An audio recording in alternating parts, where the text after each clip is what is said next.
Bro, kali ini saya mau meluapkan keresahan kita bersama. Saya rasa ini keresahan bersama tentang pendidikan anak atau parenting dari orang tua pada anak. Ini penting karena mau tidak mau, suka tidak suka, kita kemungkinan besar akan menjadi orang tua. Banyak kasus yang kita dengar, kejadian-kejadian perlakuan orang tua terhadap anak yang tidak baik, bahkan cenderung kasar, bahkan terjadi kriminal terhadap anak. Ini saya rasa ada yang salah.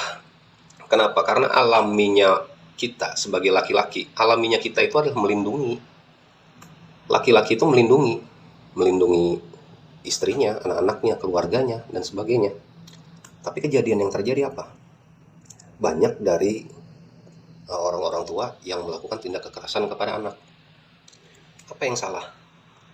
Ini perlu kita bahas ini. Menurut saya ada beberapa faktor. Kali ini saya akan membahas mungkin ada 2 faktor utama di pendidikan terhadap anak. Itu mungkin yang pertama, faktor pendidikan usia dini terhadap anak-anak kita. Bagaimana cara kita memperlakukan mereka sewaktu kecil. Contoh sederhananya seperti ini. Berapa banyak kita yang mengabaikan anak-anak kita waktu usia dini, waktu mereka mau bertanya. Anak-anak kecil itu, dia terlahir tanpa pengetahuan, dia kertas putih. Saat kertas putih itu tumbuh, anak itu tumbuh, dia melihat sekitar, melihat alam sekitar, melihat apa yang dilakukan orang tua, melihat apa yang dilakukan teman-temannya, tetangganya. Dia punya rasa penasaran. Begitu dia punya rasa penasaran, bertanyalah mereka. Apa ini? Apa itu? Dan sebagainya. Bermacam-macam pertanyaan yang mereka lontarkan kepada kita. Tapi bro bisa lihat sendiri. Bagaimana sikap orang tua menghadapi anak-anak yang suka bertanya seperti itu. Tidak sedikit yang kita lihat. Orang tua yang mengabaikan anaknya saat anaknya mau bertanya. Faktor apa orang tua tidak mau menjelaskan? Mungkin faktor pendidikannya, faktor pengetahuannya, faktor waktu dia dididik waktu kecil. Gini, saya sering lihat nih, ibu-ibu ngobrol sama temannya. Padahal yang diomongkan itu bukan sifat yang obrolan penting, obrolan biasa, yang ngerumpi lah. Mereka ngobrol, anaknya gelayutan, Bu, yang ini apa, ini apa, ini apa. Anaknya bertanya, tapi tidak dihiraukan. Bahkan cenderung dibilang, diam kamu. Disuruh diam anaknya. Itu salah satu menghambat mental anak. Yang harusnya saat itu anak di otaknya mengalami sinkronisasi neutron-neutron otak untuk menggabungkan ilustrasi dan sebagainya, itu malah terhambat.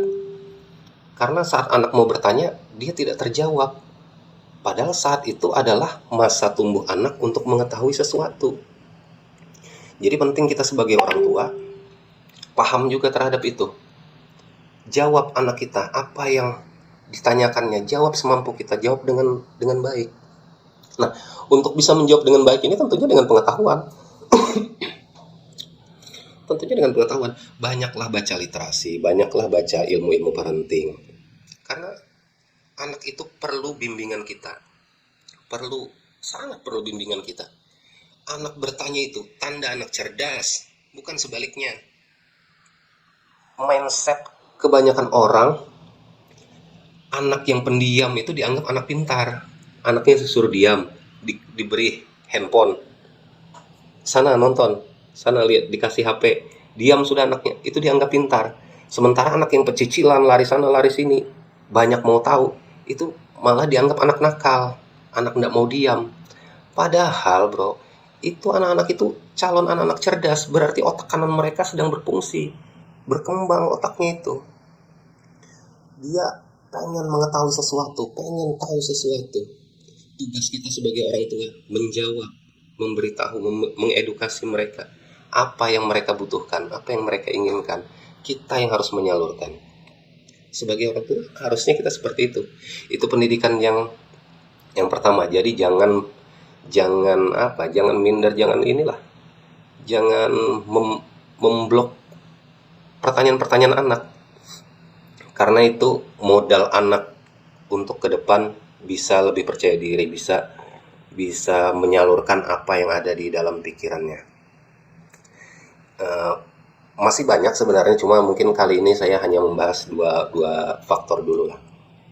Yang pertama tadi, jangan membatasi pertanyaan anak. Biarkan anak kita bertanya, biarkan anak kita berkreasi. Yang kedua, perlu kita buat anak kita pentingnya kepemilikan. Jadi ajarkan anak kita tentang kepemilikan. Apa itu kepemilikan? Gini bro, anak itu harus tahu mana miliknya, mana milik orang lain. Ini nyambung dengan sifat kejujuran yang diajarkan agama manapun mengajarkan kejujuran. Nah, di dalam hal kepemilikan ini sederhana. Contoh nih, saya waktu kecil punya mainan, punya barang. Waktu itu saya punya mainan, terus mainan saya ini dipinjam sama teman.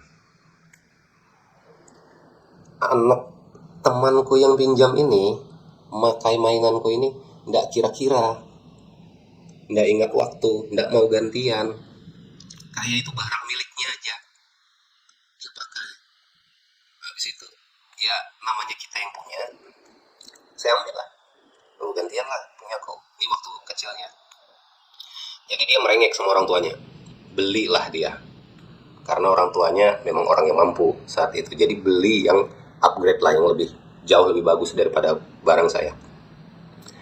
Begitu dia beli, ya kita anak-anak kan penasaran juga nih mau lihat mainan teman. Begitu kita mau pinjam, apa dia bilang? Nggak boleh pinjam sama ibuku, nggak boleh pinjam sama ibuku, ini mainan mahal, nanti rusak. Apa? Hah? Waktu punya kita, dia semau-maunya pinjam, seenak-enaknya pakai. Barang kita dia pakai seenak-enaknya. Begitu barangnya dia, nggak boleh orang pakai. Ini benar-benar pelajaran yang sangat penting ini. Tidak tahu mana barang kita, mana barang orang lain. Maunya barang orang, barangnya dia, barangnya dia, barangnya dia. Ini fatal. Jadi itu kita perlu ajarkan itu kepada anak-anak kita. Barang itu adalah yang mana barang kita, yang mana barang orang lain, yang mana hak kita, yang mana hak orang lain. Penting itu. Jangan sampai kita sebagai orang tua mengajarkan hal-hal yang kebalikannya, hal-hal yang salah. Parah, banyak orang tua yang salah mendidik anaknya. Mungkin dia tidak sadar, tapi anak itu sebenarnya dia adalah dia peniru. Anak itu peniru, bukan sekedar mendengar, tapi dia meniru. Dan sedikit kita lihat gini. Orang yang tidur di hotel atau di penginapan, dari penginapan itu dia pulang bawa handuknya. Handuk hotel dibawa pulang. Itu kan apa? Itu tanpa sadar mengajari anak untuk mencuri. Itu ngajarin anak mencuri tanpa sadar itu. Jelas-jelas itu barang fasilitas hotel, fasilitas penginapan, tapi dibawa pulang. Gelangnya dibawa pulang, kotak-kotak makan dibawa pulang. Ya, karena dia tidak pernah lihat seperti itu. Itu perlu diajarkan. Ini barang orang lain. Apa jadinya kalau anak seperti itu dari kecil? Dia akan menganggap barang itu barang miliknya. Dia tidak sadar. Kalau dia jadi pejabat, bahaya. Barang negara bisa jadi barang miliknya. Itu bisa mengakibatkan korupsi, jadi maling. Ini penting pengetahuan anak-anak kita itu tentang kepemilikan itu. Ajarkan dia tentang kepemilikan itu, ajarkan dia kasih sayang dan lain sebagainya. Fenomena seperti ini memang sering kita lihat masyarakat.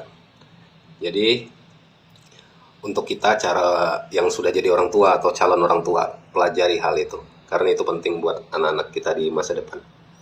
Mungkin demikian yang bisa saya share dulu ya. Assalamualaikum bro.